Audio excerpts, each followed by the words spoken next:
necesaria. É a nosa principal ferramenta como traballadores e traballadoras. Queremos un ensino sen recortes e sen propaganda, un ensino con máis persoal, máis medios para atender a diversidade, menos ratios e menos burocracia. Que sumamos trincheiras. A suma dos recortes nos últimos anos, e xa van 15, engádenselle os últimos perpetrados este mesmo verán.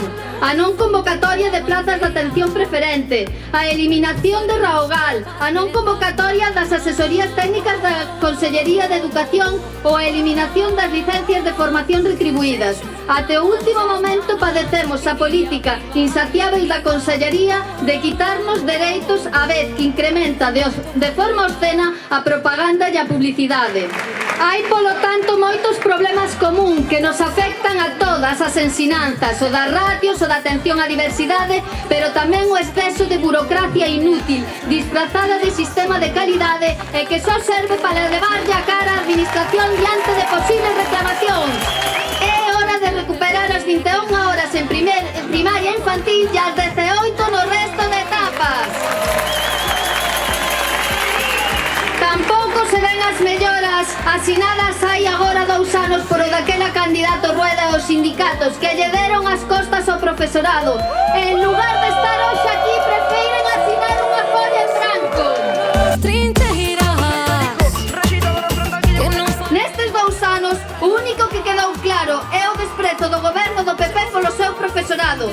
De aí que a resposta ten que ser igual de contundente que o dano que nos levan facendo neste tempo.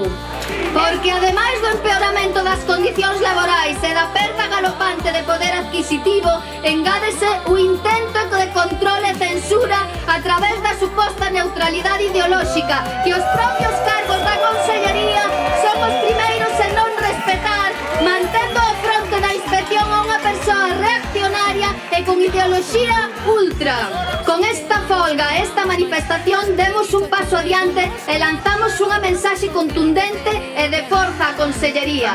Non podemos parar ata conseguir recuperar o que é noso e avanzar en dereitos. Hoxe demostramos que xuntas somos máis fortes. Viva o ensino público galego e viva o profesorado galego!